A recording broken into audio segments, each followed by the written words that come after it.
Hello, hello. This is Alex Burkett, and you are listening to the Long Game Podcast. In this episode, I'm chatting with Matthew Dix. Matthew's biography is difficult to read out because he does so many things, but he's well known as an internationally best-selling author and also a multiple Moth GrandSLAM champion. He also teaches and writes fiction, as we'll discuss in the episode. So I know Matthew because I read his book, Storyworthy, which is easily the best book I've read on storytelling, and I've read many of them. It was educational, I learned a ton, I put a bunch to practice, but also it was genuinely actually interesting. Through reading it, I laughed, cried, and just generally loved the book. So in the conversation, we discuss what makes a good story and also a good storyteller, and talk about if a good storyteller is born or made. We pull examples of good storytelling techniques from movies, literature, and stand-up comedy, and also talk about how to truly and actually inject storytelling into marketing, blogging, and advertising, which is talked about often, but I don't think ever really given justice as to how to do it effectively. We also cover some of the deeper reasons for why to tell stories, such as the deep therapeutic benefits and basically creating connection with other people. So I love this conversation. Without further ado, here is my conversation with Matthew Dix.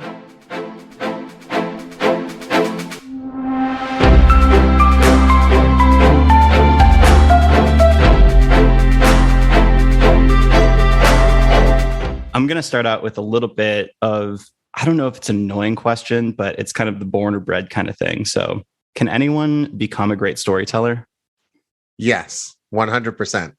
I have worked with the worst storytellers that I have ever walked the earth, and I've turned them into very good storytellers. Yeah. Thankfully, you don't need to be born a storyteller in order to become a storyteller. Do you think it's the storyteller or the story that makes that successful kind of execution of the story? Well, I think it's it's the storyteller who ultimately can sort of breathe life into the thing that they're trying to share. I've worked with people who have an amazing story to tell and tell it so poorly that you don't want to listen to it. And then I strongly believe in the idea that we can take tiny little moments and make them deeply interesting to other people if we craft them well. So I think it's the storyteller that brings life to the content. And oftentimes the quality of the content is not incredibly important if you understand what you're doing. The tiny moments thing is interesting to me because in the past, when I thought about storytelling, I always thought that it had to be some grandiose thing, some wild thing that happened on a travel adventure or some like deeply horrifying experience. But in your book, you mentioned, I think it might have been the homework for life. I can't remember the specific verbiage you used, but you basically go through and write down like a miniature story each day. And sometimes those mundane things you think are mundane end up becoming very insightful when you start pattern connecting. Is that something that you recommend in terms of like finding your story, or I guess like what makes a good story in the first place? Yeah. To find a good story, to find something that's worth telling, you have to find something that is going to connect with other human beings. So oftentimes the big stories are not very connecting in terms of having your audience say, I understand how he feels. So I tell a story about the car accident where I die and come back to life, thanks to some paramedics. I go through a windshield. And that's one of those big stories that people will never connect with if I just tell the story of the car accident, because just not enough people have gone through windshields to think I understand how he feels. That story is actually not about the car accident, but about my friends showing up later on when my family fails me. And people understand that. They understand what it's like to be let down. And they understand what it's like to have someone pick you up in an unexpected moment. When I tell that story, people cry at the end all the time. When my friends show up after my parents have failed me. People cry every time I tell that story. No one has ever cried, not even once, when I describe the death that I experienced before the paramedics bring me back to life. I go through a windshield, I bleed to death, I stop breathing, my heart stops beating. People just blink at me. They're completely unmoved. And the reason is because they don't understand it. It's not an intelligible thing that they can relate to. So to find a good story, you have to find something that other people will feel. Maybe that has not happened to me, but I've experienced the feelings that you are describing, and therefore I can now connect to you. So you're trying to find some semblance of a universal emotion in terms of like what resonates.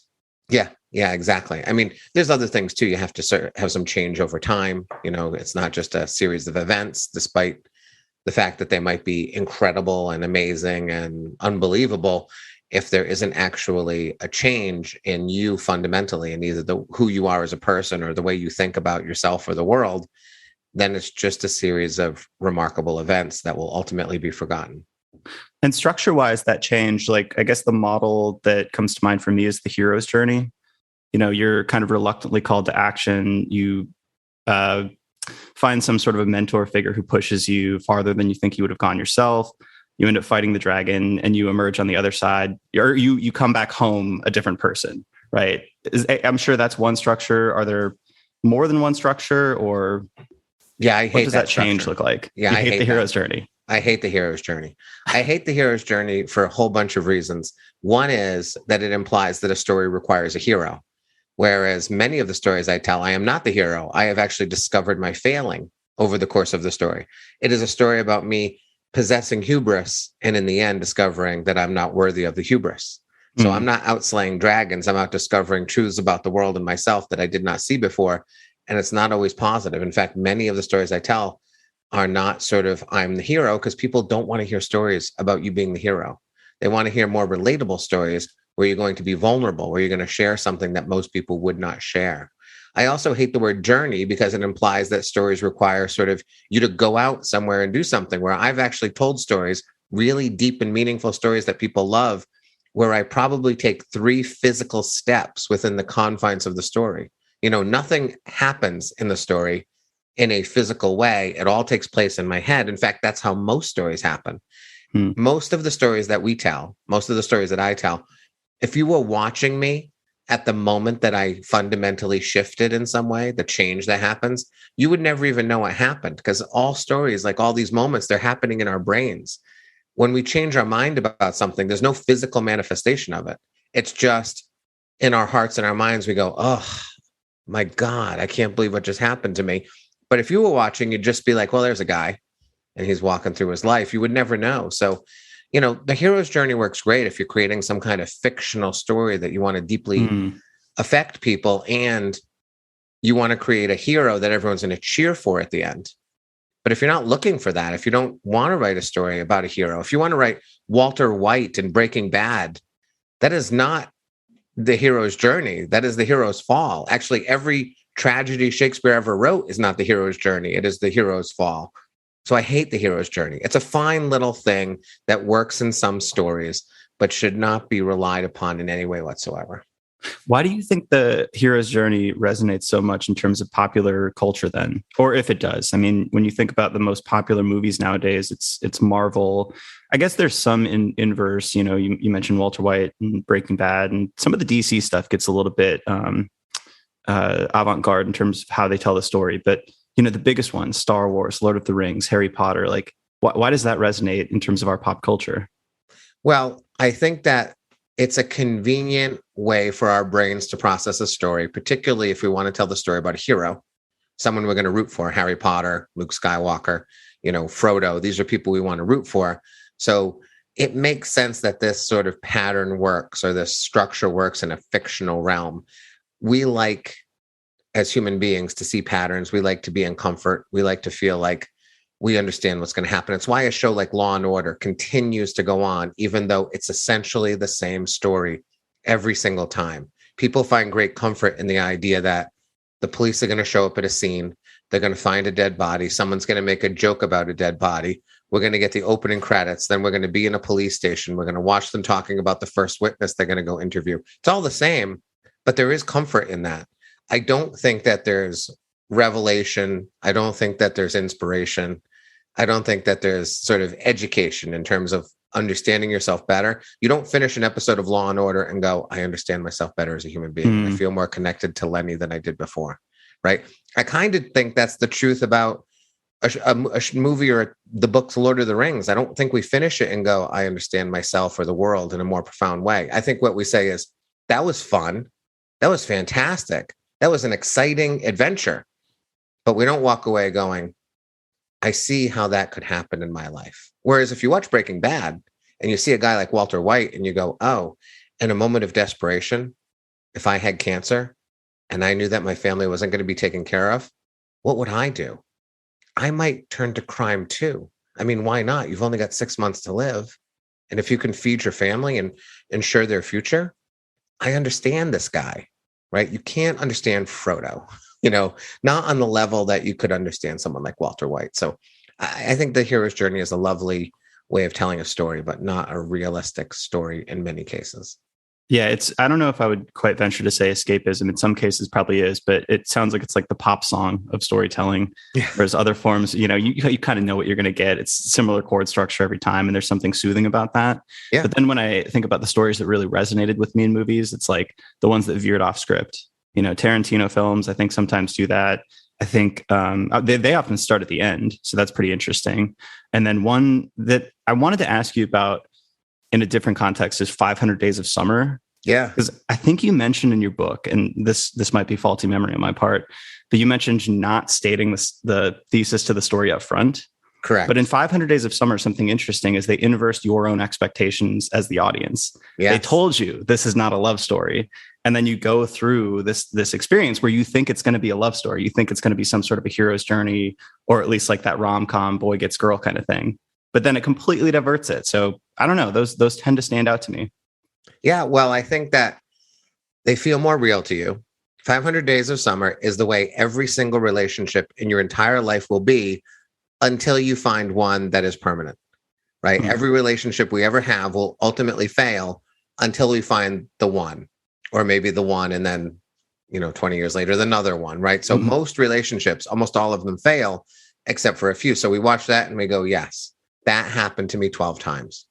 I have my wife, who I love right now, but the 12 previous ladies, that happened to me. So we understand it. We can relate to it. We feel it deeply. It also has the power of surprise, which is just the most joyous thing you can offer an audience ever in the world. I just think that when you're genuinely surprised by something that's happening on a page or on a stage or on a screen, I think it just creates so much excitement in our brains that they sort of presented a world for us and then they flipped it on us and we never saw the flip coming. So I think that movies like that, it's why The Usual Suspects, it's why The Sixth Sense, these are movies that stay with us because it's a moment where we all singularly feel something. Everyone in the theater, if you watched The Sixth Sense, right? Everyone in that theater at a singular moment went, oh my God, right? And that is a beautiful, revelatory, communal experience that we all share. And I think that's why they're so powerful. That element of surprise is interesting. How do you have an approach that's conscious towards invoking surprise, whether in your stage performances or your written word? I could see it going, you overdoing it or doing surprise at the wrong time and basically jarring the audience as opposed to like impressing them or delighting them. How do you invoke surprise in an effective way? The first thing you have to do, which no one ever does, is you just have to ask yourself, when was I surprised in my life? At the moments I was surprised are the moments my audience should also be surprised. If you just take that step, which is the minimal step you have to take in order to sort of create a surprise in a story, you're already better than most people. Because what happens is once we've had a surprise in our lives, it's no longer surprising to us. And because it's no longer surprising to us, we don't feel obligated to surprise anyone else about it, because now it's just commonly known to us. So if you just go through the story you're getting ready to tell someone and you say, well, when was I surprised? Small and big, like little moments that are just sort of one-off, sight gags and things like that. And then bigger surprises. Every story should have a surprise because every story should be about change over time. And there's a fundamental moment when we change. And that moment is always surprising for us. If we change our minds, if I used to think this and now I think that, that's surprising to us that we changed our mind. If we look at ourselves and say, I used to be this kind of person, but now I just realized I'm this kind of person, that's surprising to us. We don't feel it as much. We don't feel it as a wow, but that's really what happens inside us. We have to give that to the audience. So the first step is to just say, when should the audience be surprised? It's when I was surprised. Let's find a way to make that work. And do you, when you realize that, do you, structure-wise, storytelling-wise, do you kind of lead up to that with any sort of foreshadowing? The story that I'm thinking about is your McDonald's charity one? Like, because I Yeah. feel like you had like 3 hints or something, in the car. You're like, I looked at my McDonald's uniform, and you've kind of got this idea forming. You're like, what's he going to do? And then Right. the surprise is obviously what happens in the conversation. But do you foreshadow it? Yeah. Well, I try to create wonder is what I describe. I want the audience always wondering, and I will often misdirect. So I want the audience wondering what's going to happen next at all times. But I also sometimes want to lead them down the wrong path. So in workshops, for example, when I tell that story, ultimately I put my McDonald's uniform on and pretend to be a charity worker collecting money. I steal money from people pretending to be a charity worker, which is not great, but it happened when I was 19. So forgive me. But what I do in that story is in the workshops, I'll tell the story all the way up to the moment I put the uniform on and I stop and I say, what do you think I'm going to do right now? And what people mostly say is, you're going to go work in a McDonald's for a while to earn the money you need to put gas in your car. And I always say, well, look, you understand how ridiculous that is, right? Just because you're driving around with a McDonald's uniform doesn't mean you can walk into some random store in a different state, say, hey, I'm going to work here for a couple hours because I need some gas money. And also you have to pay me in cash, right? None of that makes sense. But I love it because they're wondering about something and they're never wondering about the thing I'm really going to do. Because I'm misdirecting them. I'm pushing them in one direction, giving them hints about one direction. A McDonald's uniform. What do you do with a McDonald's uniform? You put it on and you work in a McDonald's restaurant. Sometimes people have said, I thought you were going to sell it at a thrift shop. And I say, yes, because on a Sunday, somewhere in rural New Hampshire, I'm going to find a thrift shop that finds value in a McDonald's uniform. That is what they purchase all the time. But again, they're desperately thinking for something. They're seeking the answer, and that means I get to surprise them. The other thing about surprises is almost always a surprise is predicated on information that you already have. You have to have the audience be aware of things in order for the surprise to pay off. What people often do is they take that information that the audience requires and they put it right up against the surprise and they light it up like they put it on fire so that the surprise is always ruined. So I have all these strategies that I use where you layer information into a story in such a way that the audience knows it, but does not recognize its importance. That's the trick. Mm-hmm. What can I teach my audience? What can I make sure they know? And then how can I make it seem completely unimportant so that the surprise can be preserved? If we can do that, then the audience can genuinely feel that beautiful moment when the world flips, and it all clicks. It's like you can go back and like there's a trail of breadcrumbs that you somehow missed. I think that happened in Fight Club. You look back and you're like, oh, he was the same person the whole time. Yeah, and they show it to you in Fight Club. They actually go back and show it to you how it would have been possible, right? Sixth Sense does the same thing. They actually go back and say, and by the way, here's all the moments that you thought you saw one way. This is how they actually happened. Yeah. And you go, that's fascinating. Yeah. And it's like almost instead of foreshadowing, you're almost pulling back like the rubber band so it snaps harder when it lands. You're doing a little misdirection trail to make the tension, the contrast even higher. Yeah, but you can't let them know you're pulling back the rubber band. That's the trick. Most people just feel like they have to light everything up and then it just ruins everything. So like Fight Club, when they put that together, I read the book as well. Mm-hmm. I mean, the careful nature of putting that movie together so that you could legitimately go back and go, oh my God, he's the same guy, without at some point in the movie going, wait a minute, he might be the same guy, right? That balance is so hard to achieve. But when it's achieved properly, you get that beautiful, we'll never forget Fight Club. We will forget 95% of the movies that we will ever see in our lives, but we will never forget that moment in Fight Club. There's almost something disappointing about when you guess it too early. Like when you watch like a whodunit film and you're like, I kind of think I know who did it. Yes. And when you're right, it's almost disappointing. Oh, it's terrible. M. Night Shyamalan is always trying to surprise us in the same way he surprised us the first time. I remember he put out a movie, The Village, which is essentially a movie that appears to take place in like the 1700s, but it's really taking place in modern day world, except these people have chosen to live like a 1700s life while not telling their children that. So it's essentially a story told from the perspective of children who think they're living 2 centuries earlier than they actually are. And I was 10 minutes into that movie when I knew what was happening. And I turned to my wife and we didn't know each other well enough for me to keep my mouth shut yet. But I turned to her and I said, it's 2016 or whatever year it was. And she was like, why did you do that to me? And I said, well, because I'm sad now that I know it. And I guess I wanted to make you sad too. Right. So I quickly realized like there's no point in spoiling a surprise for someone who hasn't figured it out yet. But it ruins everything. I just felt like, well, I know the movie. So whatever, it's the same thing in a movie where the good guy will never die. There's very little surprise, plot armor, when you just know there's no way the good guy in this movie can ever die. That's also a disappointing way to have a movie. That's why the Marvel movies work so well. They kill characters off who I can't believe they kill off at times. I like, wow, really? We're going to lose this person here?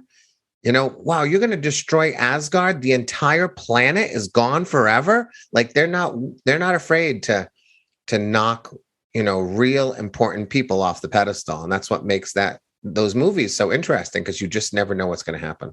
Or Game of Thrones, like the first season, who you think is the main character is just executed. And you're like, I'll never forget it. What do I know to be true about film at this point? Yeah. There's a movie called Air Force One, maybe. There's a plane movie, like Save the Plane movie. And I remember they killed off one of the two main leads, like in the first 15 minutes of the movie. I was like, is he really dead? He's not coming back, right? Actually, if you watch the movie Gravity, George Clooney dies really early in that movie. He comes back later in the movie as a dream character. And for a minute when I was watching it, I was like, this movie sucks now, because there's no way George Clooney could have survived that. And then it was clear she was dreaming. And I went, okay, this movie's okay again now, because she can dream about the dead guy, but he can't be alive. Well, that's the other thing I was going to mention with regards to surprise is there's also disappointment when it's too clean, the Deus Ex Machina kind of thing, where at the end it was all a dream or some miraculous plot kind of saves the storyline. That's also strange, because then you don't have that trail of breadcrumbs that you can look back to and say, oh, that was how that was going to happen. If only I had known the whole story. It's like, well, that seemed out of left field. So it's like, how did you just save the day? Yeah. When a story is told, what an audience wants to feel is that every moment was essential, and that nothing was said just because the storyteller wanted to share a part of their life that wasn't relevant to the story, but felt important to them, or in a movie, there was an extraneous scene that was funny, but was not tied into the plot in any way. Things like that can happen. And that's always disappointing to an audience, because we really do want to feel like this is a causal chain that's being built and every link is essential. And if one link broke, the story would not hold up anymore. And that's a good way to determine whether your story is too long or even good. Can we take a scene out, and is the story still making sense? Well, then take the scene out. So yeah, it can be disappointing when things don't link together. So some of these things seem a little nuanced. I think after you learn them, they're quite apparent, especially when you notice them in film. But in that first thing we talked about regarding like making somebody into a great storyteller, what are the things that you see beginner storytellers, what are the mistakes they make? The most common ones, the most obvious ones that kind of kill the success of their stories? I think the first thing I always notice is how they handle the first minute, let's say, of a story. It's the most precious territory in a story. It's your opportunity to engage your audience, put confidence in them that you're going to do a good job. It's the promise that the time we're about to spend is going to be worth it. And oftentimes the beginning of stories contain lots of exposition, which should not be in the beginning of a story. And they contain like these weird non-story sort of philosophies. Someone starts a story with, there are two kinds of people in the world. There are people who look at a tree and think it's a tree. And then there are people who look at a tree and know it's something more. And then they start their story. And I think, well, you wasted the first two sentences of your story. I'm not going to remember it. It means nothing to me. It's almost like you know the cleverness of it, but I don't know your story, so I will never know the cleverness of it. And I also didn't ask for it. I asked for a story, not for some weird bit of philosophical wisdom at the top of the story. So they love to start with that. People always feel like they have to teach us about their world before they start the story. I grew up in a one stoplight town with a candy store on Main Street and the pharmacy down in the end, and Mr. Whipple owned the hardware store. And I've turned it off. Literally, if it's a podcast, I'm done with you, because this is not a story. This is a description of your hometown. And even if Mr. Whipple and the candy store and the one street light are relevant, you chose to open with the physical description of a town. which is never going to be entertaining. It's never going to create wonder. It's never going to engage me. It's not going to make me think, I wonder what will happen next. Those things can be layered into a story, but they should not open a story. So I think that the first and biggest mistake I see people making is they just assume the audience will attend to what they have to say. And if a storyteller assumes that no one wants to hear anything they have to say, and you must desperately at all times convince them to listen to you, that's the proper approach to telling a story. I mean, that's how I look at writing on the internet, because it's almost too obvious, like how much other content and how many other tweets they could be looking at. So it's like, how do I earn the attention of this person? Yeah. Well, the problem is we tell 99.9% of the stories of our lives to people who love us, our friends and family. And they will give us our attention. They will give us their attention, even if we're doing a bad job telling the story, which we often are, if we're not thinking in any way, if we're not thinking before we speak. So what happens is we get positive feedback on bad storytelling most of the time. We tell a terribly told, probably ineffective, irrelevant story to our loved one, and they smile at us and we think we're doing well. And then we wonder when we go out into the world why people don't want to listen to us. It's because they don't love you. You have to stand on a stage in front of 500 people who don't know you, get a positive response from them to know that you're actually doing a good job. You cannot trust your friends and family because they love you, and that's a problem. So if someone wants to practice storytelling, not because they want to do this professionally, they don't want to be a speaker, and maybe they don't even want to perform, but they just want to impress their dates or their friends and family, would there be a valid way to still practice in those settings, or would you recommend doing something a little bit more formal in front of audiences who don't know you? No, I don't think you have to go to an audience. I actually think the most important audience is yourself. I think you are the first audience for every story you tell. And if you can get a sense of the qualities of a good story and what sounds like a good story, I actually think you can be a hermit who is telling stories about yourself to yourself. And there's enormous value in that as well.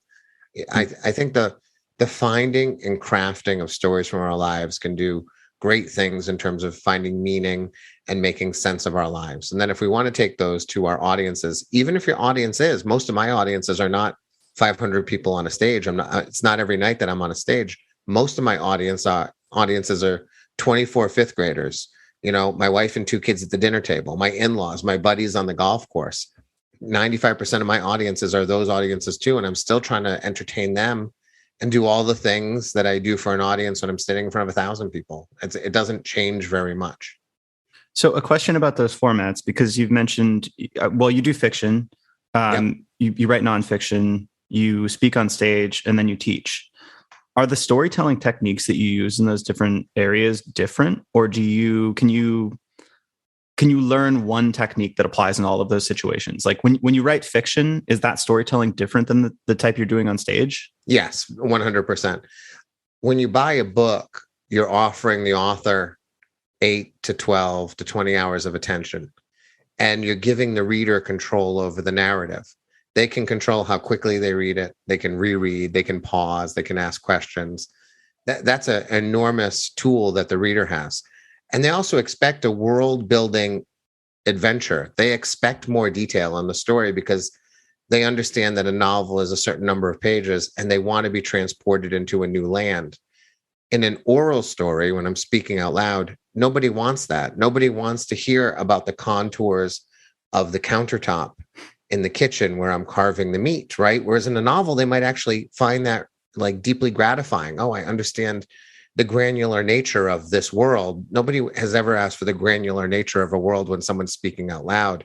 So the books are always going to be more detailed.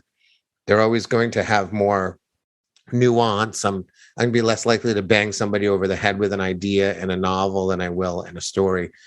Because when I'm telling a story out loud, I control the speed at which the content is being delivered and received. And I need to be cognizant of that at all times, because it's so easy to lose an audience member or an entire audience if you do a bad job. And then it sounds like you're teaching, if you interweave storytelling, is going to be more similar to the stage type because you're trying to capture attention while educating. Yeah, very much so. I mean, the only difference really in teaching, it's exactly the same. If I'm standing in front of fifth graders and I'm telling a story, it's exactly the same as if I'm on stage. I don't allow them to interrupt my stories. I say, when I'm done, I'll answer all your questions, but just listen to the story about how I had a raccoon when I was a kid, right? And then I go and tell the story. they desperately want to ask questions in the middle, but I don't allow it. If I'm on the golf course or if I'm having dinner with friends, they will interrupt. And I have to acknowledge that. And I live with that. I don't love it. I wish they would just shut up and let me finish the story because I know it will come out better and be more entertaining for them. But I'm not in performance mode when I'm playing golf or, having lunch with my wife. They're going to ask questions. And all I do is I mentally check where I was so that I can figure out a way to relaunch once it comes time for me to relaunch into the story. Okay. And then for the nonfiction stuff, like your book, it was entertaining beyond a typical business book, because you actually did tell the stories, right? Like I actually had a lot of fun. I think I cried in certain sections, laughed in certain sections, but then you're also teaching tactical things. So it's not pure story.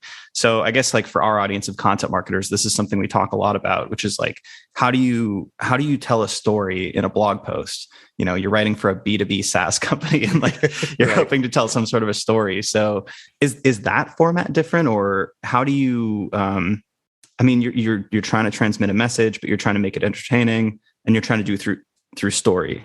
How does that work? Well, there's a bunch of ways. I work with a lot of marketers too. Ultimately, the strategies of telling a story are all the same. They apply to what the marketing that you just described, as well as the stories I tell on stage. The methods of delivery and the perspectives that we take are all going to be different. So when I'm working with, I was recently working with a director of marketing for a large tech firm that you probably interact with every day. And she was rolling out a new product, and we were working on the best way to do it. And it turned out that her inspiration happened on a Tuesday night, sitting at her table alone, 2 glasses of wine in. She had a napkin sitting beside her with a pen. She wrote 3 words down that became the entire campaign. That was her moment of inspiration. And it was great. It's fantastic. Her ideas were fantastic, as they always are. When it came time to build the deck and make the presentation and do the talk track, I said, you got to have the 2 glasses of wine on the Tuesday night and the napkin. Like, we got to take a picture of that napkin and put it into the talk track and into the deck. And she didn't want to do it. And this is a problem I find so often when I'm working in corporate America, is everyone wants to take themselves out of the story. They could place themselves within the story keenly, in a very specific way. And yet somehow everyone thinks that round, white, and flavorless is the way to go. Don't put any edge or color into this thing. I don't want to be in the thing. Why would I want to be in the thing? I don't know, because if you were in the thing, people would go, wow, now I know who you are, as well as the content you're delivering. Somehow people think in marketing that it's what they're saying, the actual message that they have, that is going to be relevant to the audience. And it's never the case. Like, how many times have you ever gone and listened to someone speak, and you're in the hallway afterwards and you use the restroom, and by the time you're to the car, you're never going to think ever again about the person who is speaking to you. It happens all the time. And it's because they never take a moment to express vulnerability, which Tuesday night, 2 glasses of wine and being alone with a napkin, that's vulnerability. That is, 9:00 on a Tuesday, I'm 2 glasses of wine and I'm thinking about work. That is how sad my life is. And yet here's what came of it. So, that is one way to market using storytelling, which is put yourself in the damn marketing, allow yourself to be a character. But you can also do other things. We often use the second and the third person when we're creating marketing campaigns. So it's either going to be, we're going to create a character and we're going to put that character into the deck. So Kevin is going to be the person who's going to adopt the new product or begin the service, and Kevin's going to have a personality. And by the time you're done, you're going to be thinking about Kevin, and you're going to be thinking about how Kevin used the product or engaged in the service, or use the second person, which causes the audience to be the character. You say, you are doing this and you are doing that. And if you're strategic and tactical and almost cinematographic, that's not a word. If you're thinking about cinematography in the proper way, you can bring enormous emotion into people by using that second person. So the perspective and the delivery is different, but the principles remain the same. And that definitely resonates. For the first person thing, I started to think about, I don't know if he's a marketer per se, but are you familiar with the writer Wait But Why? No. The blog? No. Okay. So he does these long form, maybe they're almost mini books. They're 15,000 word articles on pretty esoteric and novel subjects. He'll break down what Elon Musk's visions are for for Neuralink or talk about like the Fermi paradox or something like that. But as you read the article, I mean, it's hard enough to capture somebody's attention in a headline, let alone a 15,000 word article. Yeah. So as you read through, he injects himself and his own learning journey through the process. Like, he doesn't just lay it out in this linear kind of boxed in way. He's like, well, I started here and I thought, if I need to learn about the Fermi paradox, I need to learn about astronomy and like how we, understand what life is out there or like what planets are out there. But then I had to go down this rabbit hole of like the historical, philosophy behind this stuff. So then I took this little diversion, and he almost brings you on the journey with him. So you kind of feel the frustration. You feel like you've gone down the rabbit hole. Yeah. So that's he's also telling a story of change. He's saying, I used to not know a thing, and then some stuff happened, and now I know a thing. And you get to learn the story of that change taking place over time as well. And you really click smart with when he does. Yeah. Yeah. Bill Bryson does that. He's a travel writer. Now, it makes sense sort of that he's traveling and writing about traveling, but he's not writing about the places he goes. He's writing about his experience in the places that he goes. I don't read Bill Bryson books because I'm interested in any of his content whatsoever. I don't care what Bill Bryson writes about ever. When he puts out a book, I'm going to buy and read the book because I like Bill Bryson. I had the same thought when I wrote Storyworthy. I could have just written a technical manual on storytelling, but instead I said, I want people to know me. I want them to believe in me. I want them to feel like I am their friend. So when I'm teaching them things, they feel like, I know this person and I'm being entertained by this person. If we're not entertaining, we're not doing anything. Kevin Smith, the filmmaker, says, whenever you're standing in front of people, doesn't matter how many or for what purpose, the first thing you should do is be entertaining. But I can't tell you a single time in my life, I think, when I worked with sort of a corporate marketer, and their first thought was, how can we make this entertaining for the audience that we're targeting? That was never the thought they had. And I always tell them it's the first thought they should have. And they just often look like I'm crazy. They look at me like I'm crazy, even though they tell me we really want to do storytelling. But as soon as we actually engage in what would be storytelling, they're immediately like, whoa, we can't do that. Somehow they want storytelling, but they want it to be like the most benign yet super entertaining version of storytelling there ever was. And that those things just don't work out. Totally. So how did you discover your talent for storytelling? Did you get into fiction first? Did you get on stage first? Like, what's the origin story? Well, I was writing fiction. I was writing fiction. I started writing when I was 17. I started writing because of an English class, because of an English teacher, because of a day in an English class. I decided I was going to be a writer. I started writing my classmates' term papers in high school and making money doing that. It was my first writing gig. I've written every single day of my life since I was 17 without missing a day. So I'm a little insane. But I was writing fiction first. I was publishing novels. And then my friends told me to go to New York and compete in StorySLAMs for the Moth. They told me, you've lived the worst life of anyone we know, so you'll be great. And I thought that was the reason why. Now, those things are not the best stories to tell. But that's what I thought originally. So I went to New York almost on a dare to tell one story on a stage and then never do it again.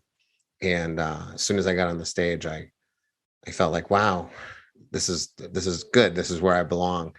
I used to tell people I stumbled into something that I was good at because I won the first slam, and I've won more than anyone else before. And I had never trained for it, So I just figured I was naturally good as a storyteller. And then my wife heard me say that one day. And she said, you're such an idiot. You think you were just like born this way? And I said, well, I never went to storytelling class. And she said, you've been writing stories since you were 17 and you publish novels. Don't you think you have an understanding of story that other people might not have? Also, you've been a wedding DJ for 25 years. You literally stand in front of strangers and just tell them what to do, speaking extemporaneously to people who don't want to hear you. So you've learned how to like engage an audience to get them to move in the direction you need them to move. And then every day you go into a classroom and you speak to the worst audience that there ever could be, 10-year-olds. And all you do is tell them stories to get them to learn how to do long division. She said, you've been training for this all your life. You just didn't know it. And I went, oh, you're probably right, honey. Very smart. So you just unconsciously learned the lessons. I mean, you weren't thinking through, well, I don't know, maybe you were like, did you read books and take courses on how to write good fiction? Or was this all just getting reps and practice and, getting feedback as you went? And then all of a sudden you've got this unconscious basket of knowledge around what makes a good story. When it came to the fiction, I went to college and got a creative writing degree. Although now looking back now that I'm looking back upon it, it didn't really help me that much. Honestly, a poetry class was the most helpful of all. It taught me how to cut to the bone. But the fiction classes weren't that helpful. All the fiction I look at that I wrote in college is terrible. It's nothing like anything I write today. It's not good. It's very earnest and stupid. So the college didn't help me. I think it was the reps, like you described. As far as the actual storytelling, I was doing things that I couldn't actually articulate until I started teaching it. People wanted to learn how to become better storytellers, and I would bring them into my workshops and they would tell a story, and I would come home and go, why the hell are people doing it this way, honey? And she said, I don't know, because they haven't been doing it all their lives like you. Go teach them. So I'd have to deconstruct my own process in order for them to reproduce it. So I think to myself, well, what do I do? Well, I mean, I do this in the beginning of every story. Why would you not? And it occurred to me, oh, no one does that. Or very few people do that. So it was through the process of teaching that I was actually able to create a book like Storyworthy, which is really just the reflection of years of teaching, which was me taking apart the process that I had somehow inherently found for myself without articulating it specifically. That's interesting. It almost sounds like that would be a harder process to go back and deconstruct what works. And then not only that, but why, the underlying reasons for why a surprise works in this way. Because you almost have to I don't know about controlled experimentation, but you almost have to do a counterfactual. What if I didn't open it like this? What if I opened it a different way? Well, this is why it wouldn't work this way. And then you kind of have to go dive into that specific thing versus just going through and getting feedback and unconsciously saying, okay, this worked, so I'm going to do this more often. And then you're good. You had to go back and almost retrace that journey. I did. Figure out what the hell you were doing the whole time. Yeah. And sometimes I sort of wouldn't know what I was doing consciously, and I'd tell a story and I would do something in that story, some strategy, and someone would ask me about it. And I go, oh yeah, that is a good strategy. I use that often, I think. And then I go back and listen to my other stories and I'd be like, I did it here. I did it here. And then I'd find a story where I didn't use it.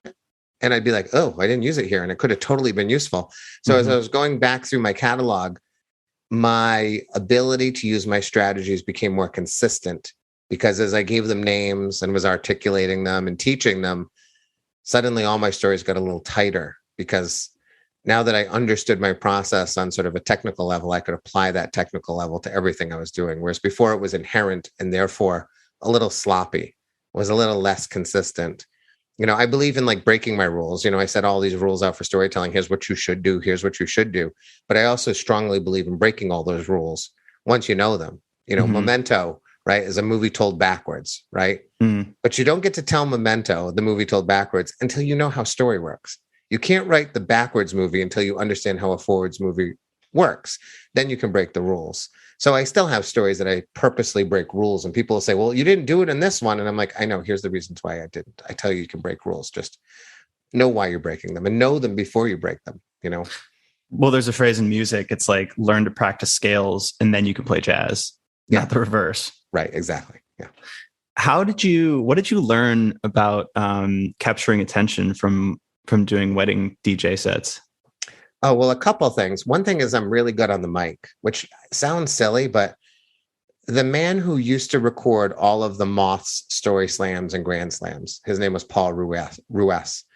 There was a night when he came to me and he said, boy, you just know how to cut through the audience with your voice on that microphone. How do you do that? And I said, well, it's 20 years of dealing with 200 drunk people and I have to get them to move.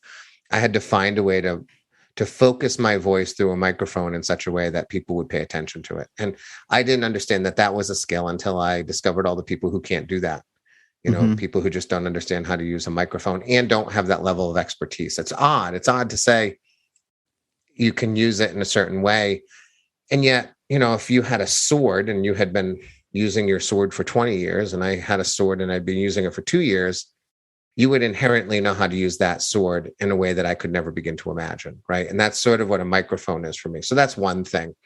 I also learned that the opening sentences of what you're about to say are so critical to getting someone's attention.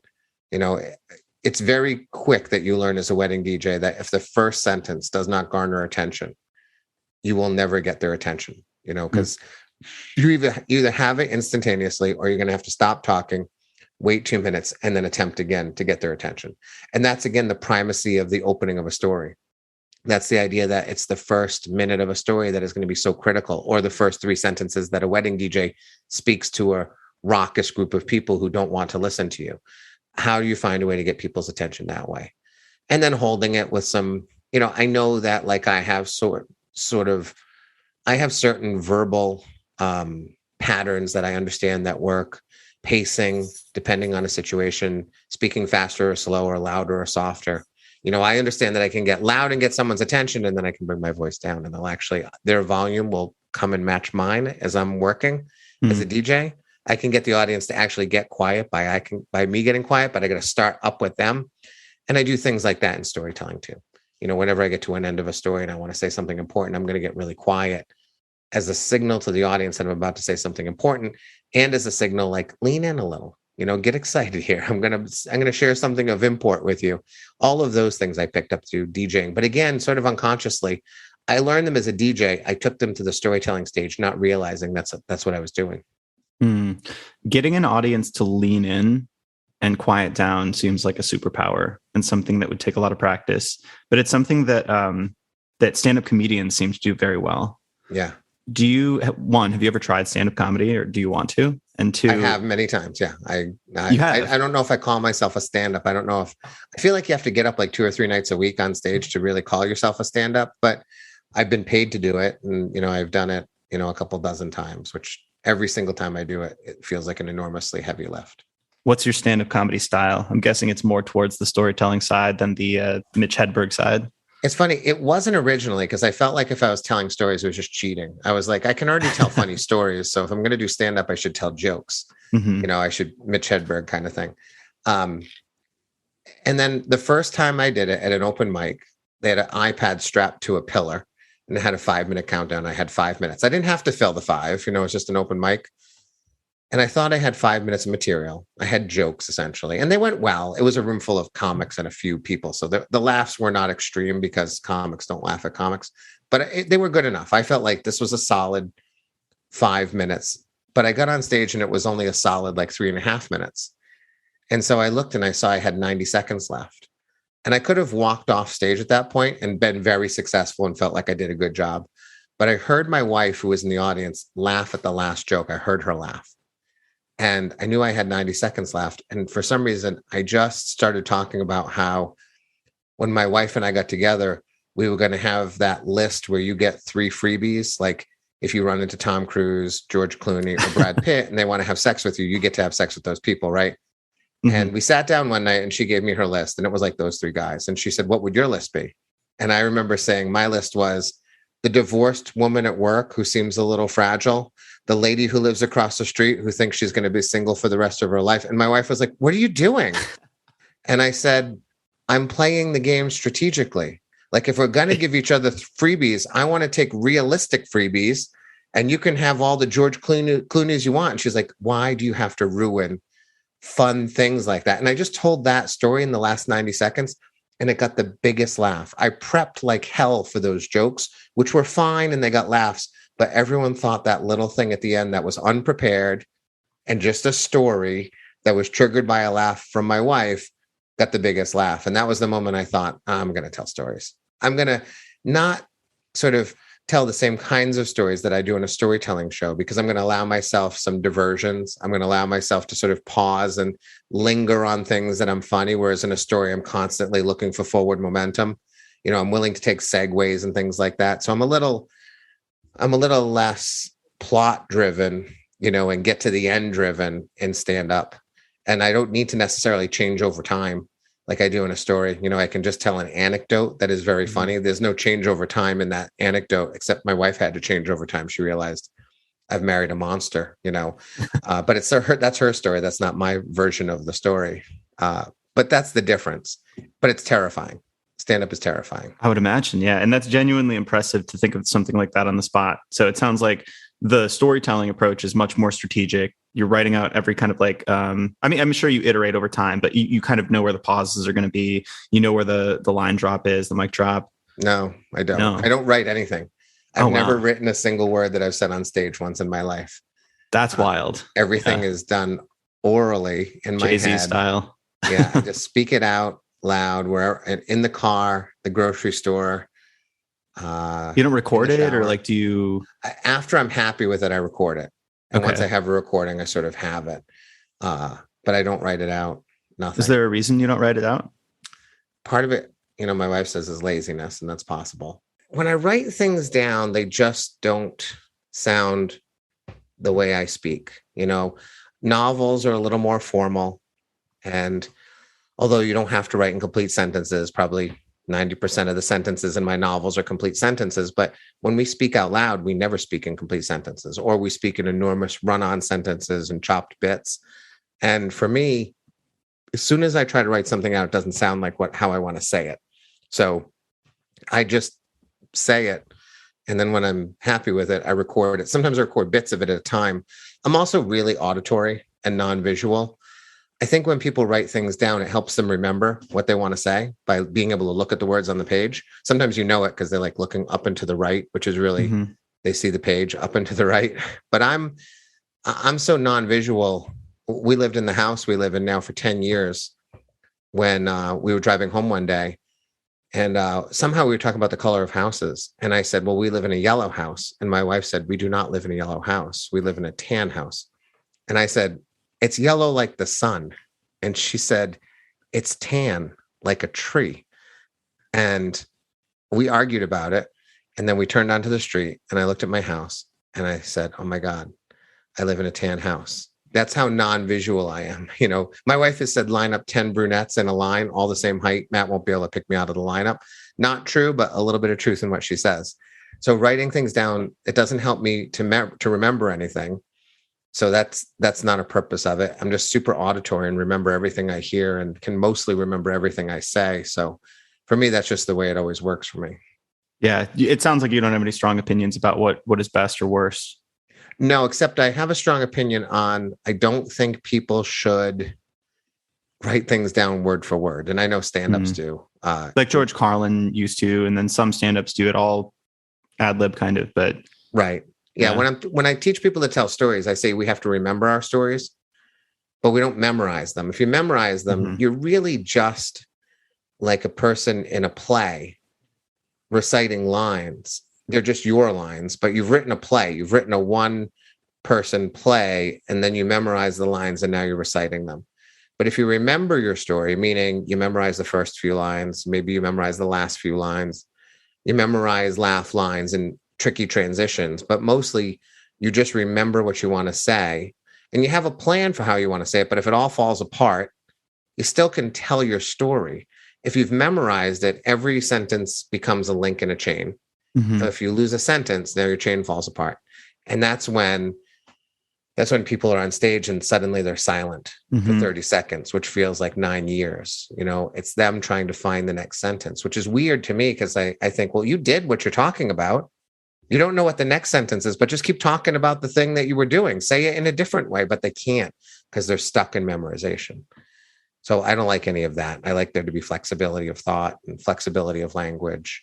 I like to be able to change on the fly so that if I'm telling a story that's supposed to be funny in the first minute, I'm not getting any laughs. I just change my story. I don't change the content. I just pull all the jokes out and try to lean into sweetness and heart instead. Or if I get a laugh on something I didn't expect to get a laugh on, I say to myself, can I get a call back in on that later on in the story? Is there a place where I can reference that again? If I'm memorized, I can't do any of that flexible thinking on stage that I like to do. Yeah, I like to hear that because when I would speak, it was more so for business conferences, but I would try to interweave myself into the story. That was just natural. But when I would try to memorize every word, I got more anxious. So I felt more rigid on stage, So then when I would just know, it was almost like knowing the story itself or knowing what I wanted to say and the topic so well gave me more confidence because I knew I would miss a word or two. So it's like, all right, in that circumstance that I know is probably going to happen, like I'll at least be able to finish the talk. So it almost gave me a little bit more fluidity and a little bit more stage presence because I wasn't so worried about every little word. Yeah, it increases anxiety for sure. I did a show at the Brooklyn Academy of Music one year for the Moth, 900 people. And I was in the show with another person, this Vietnam veteran. And the woman who was directing both of our stories, she's a friend of mine. She was talking about how nervous she was about the veteran and his story. And I started to get jealous that she wasn't thinking about my story and thinking about me. So I finally said to her, I said, why aren't you worried about me? I have to go out there too. And she said, you'll never stop talking. She said, you might lose your place. You might make a mistake, but you're just going to keep talking. You're just going to tell the story in the non-perfect way. But I don't worry about you suddenly pausing in the middle of your story for a minute while you're searching out a line. You just keep talking. So I have nothing to worry about with you. Like, you'll be fine. And I understood what she meant. Mm-hmm. I never understand when people stop talking, because I just think, you did that thing. Just tell us what happened next. Even if it's not what you wanted to say, say it in its imperfect way. That's better than nothing. Mm-hmm, for sure. Are there any weird or surprising ways that storytelling has transformed or improved your life? Oh, tons. I used to think I was going to tell stories just to entertain, stand on a stage, make people laugh. Honestly, competition was a big deal for me. I like to win. So when I can go do something and make people laugh and then be declared the winner at the end, that's all I needed. When I started telling stories, well, it made my life so much better. Like, there were things in my life that were always hard for me. I was homeless for a period of my life because my parents threw me out of the house when I was 18, and my family turned their back on me, and people who could have helped me didn't, and people who wanted to help me couldn't. And that was a hard thing for me to deal with for a long time. It kind of infected my life. It was a thing I thought about a lot, and it bothered me all the time. And then one day I decided to tell the story of my homelessness. And in telling it, not realizing it was going to happen, it became a chapter in my life. I gave my homelessness a beginning and an end, whereas before it sort of was an infection. So suddenly, instead of infection, it was really like 2 months. I didn't know it was going to be 2 months. That's the thing about homelessness. I tell people, even if you're homeless for 6 days, if you thought it was going to be for 6 years, it's devastating. So it became a chapter in my life. I was able to find meaning and purpose that I didn't see when I wasn't crafting it as a story, but just feeling the weight of it. I saw that there were people who helped me, that I sort of discounted their help because it wasn't a mom or a dad, but that doesn't mean it was any less valuable. And then I made it like art. I told it on a stage, and then people immediately came to me and told me about their bouts with homelessness, things that they had never spoken about before because they thought it was embarrassing and shameful, which it was at the time for me. But now in retrospect, I can speak openly about it, where a lot of people don't get that opportunity or never feel like they can. And then I just started telling it to lots of people. I told it to my students. Every year I tell my students that story. And one year at recess time, a little girl came into the room, one of my students, and she told me that she and her mom had been living in their car all summer. And although they were in an apartment now, she was afraid they were going to lose the apartment. She would have to move back into the car, and then she wouldn't be able to come to school anymore. So I've got a kid living with anxiety that I have no idea exists until I tell my story, right? Same thing happens when I tell them a story of my arrest to my students. I get kids come and say, my dad's in prison, my mom's in prison. I never thought I could talk to anyone about it. I always have to say, I wasn't in prison. I was in jail. It's a very different thing. I don't want you to make my experience any more than it really was, but I make myself available to people. So I'm the bearer of more secrets than you could ever begin to imagine. 5 times in my life, I've had a woman come up to me and talk to me about her miscarriage. Even though my story had nothing to do with miscarriages or babies or anything, just I chose to be vulnerable.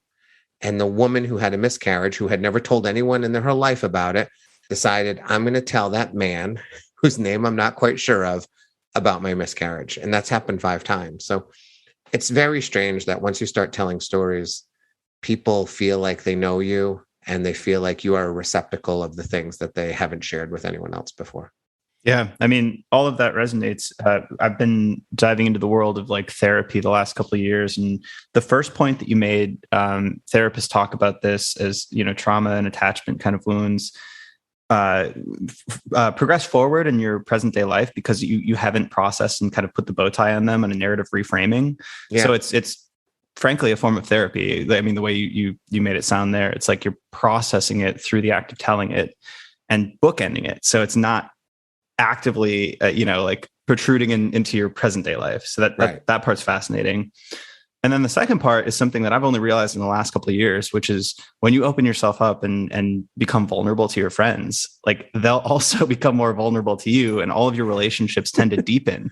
So it's like this magic secret that was in front of me the whole time. But yeah, lo and behold, you make better connections when you open yourself up. Yeah. And strangers too. I mean, It's very true that I'm the person that people turn to a lot. When I get ready in the morning, I'm sitting at my computer at school. I put a chair next to me because people just come in the room and they constantly want to talk to me. And rather than standing while I'm sitting, which is awkward, I've just learned to move a chair next to me. When I got a new principal, he didn't realize that he was coming in every day to like share things with me. And one day he said, it's so convenient that there's this chair here, And I said, well, it's for you. It's not convenient. It's purposeful. I knew you were going to come in.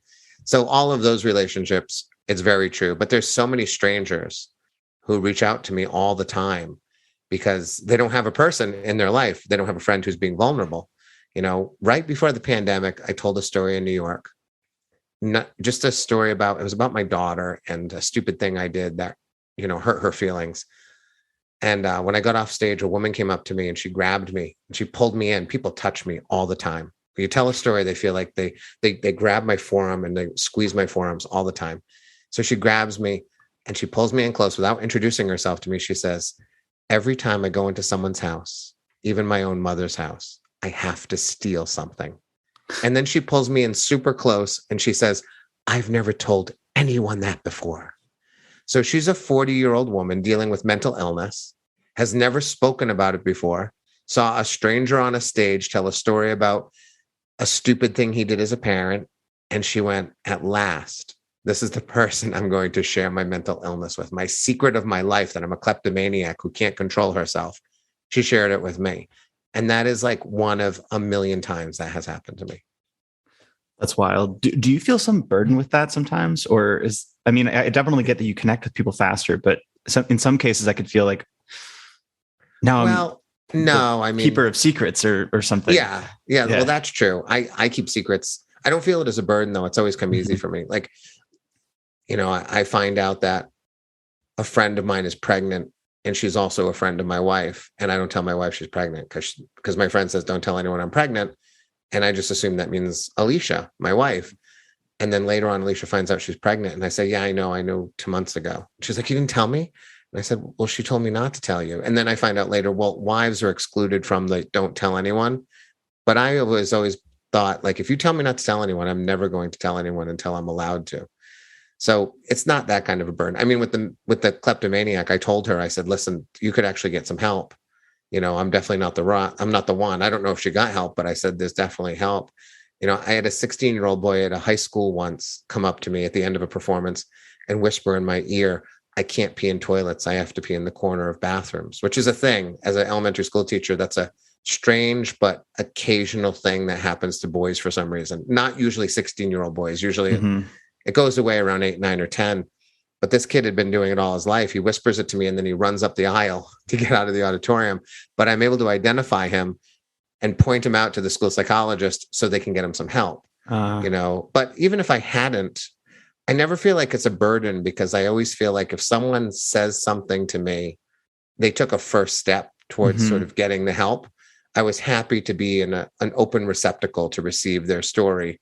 And I always think like they'll eventually get what they need. And this might have been a good first step for them. Yeah, that's powerful. Are you going to write more about storytelling, or can you talk about your next book? Yeah. Well, I'm writing more about storytelling, but my next book is called Someday is Today. It's a book about creative productivity. Sort of, if you want to be a person who wants to make things or build things or start a business or chase your dreams, I think sadly the creative people of the world are sort of the least efficient people when it comes time to making good use of our time. The question I get asked the most in life is, how do you manage to accomplish all the things you do in a single day? And the book seeks to answer that. I sort of, just like storytelling, I deconstructed my life and said, how do I do this? And I looked at all the strategies and the philosophies and thought processes I go through in order to take advantage of my time. I interviewed my friends and my wife. What do I do? Alicia knows all about my craziness. So she knows all the things that I do to make sure I can maximize every minute of the day. So that's what that book is about. And it's written a lot like Storyworthy. It's written many, many stories inside, so it can be entertaining. And then I have a new storytelling book that's just about done, which is not the how to tell stories, but the why. It's like that story about my homelessness. That's part of it. It's let's take our traumas and put them into chapters, and let's the deeper benefits. Yeah, exactly. So you don't need an audience for the second. The new book is, even if you want to just tell stories to yourself, it's going to be enormously powerful for you. And here's why. So it's that. And so that'll be coming. We're also going to re-release Storyworthy. I have probably about 70 pages of new content and a workbook to come along with it. So we'll re-release that at some point too. The workbook sounds fascinating. And to your point on the benefits of storytelling and more on that, one thing that I found most beneficial outside of just injecting some of this stuff into my tweets and LinkedIn posts and stuff is I don't remember the name of this exercise. It was the one where you just did stream of conscious writing. You just take out a notebook, crash and burn. Yeah. So that, and it's also, I don't know if it's the same thing, but in the book, The Artist's Way, they talk about morning pages. You wake up and write 3 pages, stream of conscious. And I've been doing that for about a year now. And I find like you wake up and you're like, oh, I'm a little tired. I need coffee. And then the next sentence is like, I'm tired because I, worked too late last night. And then you're like, well, why did I work too late? And then a page in, you're writing about your childhood or something, and you just get to this place that you never would have guessed. It's this really strange way to tap into like subconscious. Yes. So.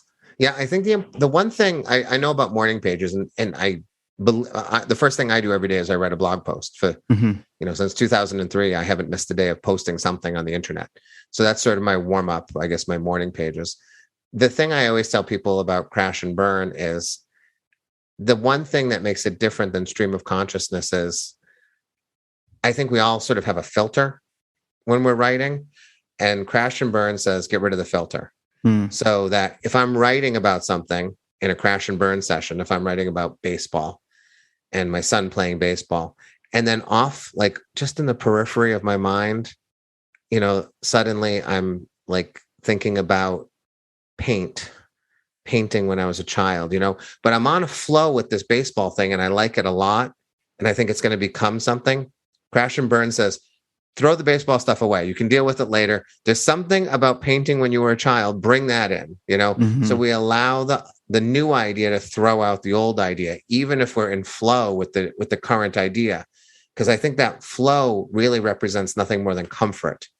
Discomfort is take the thing that seems to be working, push it aside, take this new thing that makes no sense to you and explore that in a way that's going to be less comforting. So we have to encourage ourselves to allow the discomforting thoughts to crash into the flow that we're experiencing at that moment. So I think that's when I find the most interesting things that are completely unexpected.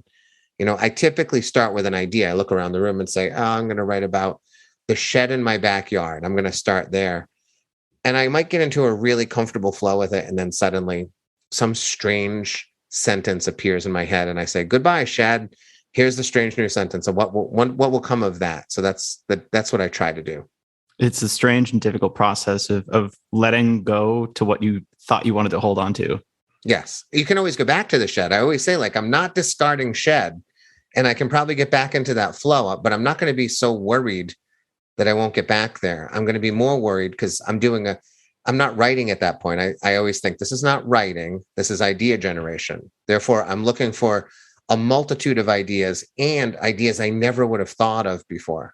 So I can't be like, wow, this is really working out. That's not the purpose of this next 10 minutes of my life. The purpose is, can I find something that I'd completely forgotten about or something new I'd never occurred to me before? Those are the things I'm looking for.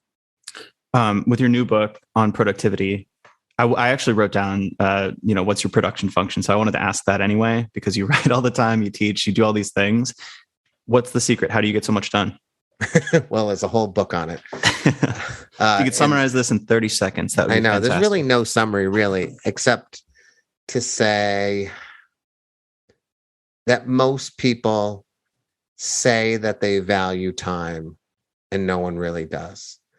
And what most people see time as they see it as increments of 60 or 120 minutes at a time. They often think, well, if I don't have an hour or I don't have 30 minutes, I'm not going to get anything done. So I'm not going to use the time. My wife wrote the foreword to the book, actually, and I heard her read it today. She was there with me. And she describes what I do as finding the little black holes in our lives that most people ignore and taking advantage of them. And so I view minutes as precious when most people view hours as precious. So most people say, well, I can't write unless I have an hour. And I say, I can write in 2 minutes. I can write 3 good sentences in 2 minutes. And if a book is comprised of somewhere between 5,000 to 10,000 sentences, every time I write 2 or 3 good sentences, I get a little closer to the end. And I view the value in that, where I think most people throw all that time away. So it's that understanding. And it's the understanding that the person we are today is very untrustworthy when it comes to how we should use our time. The person I am right now should not be trusted. If I was given the option, I would just eat cheeseburgers, watch the New England Patriots, and have sex. Those would be the things I would do at all times. But what I instead do is I throw myself to the future and I ask the 100-year-old version of myself. I honestly look to that person and I say, should I watch Netflix tonight, even though I'm home alone and this would be prime writing material? Or do I deserve to watch this show?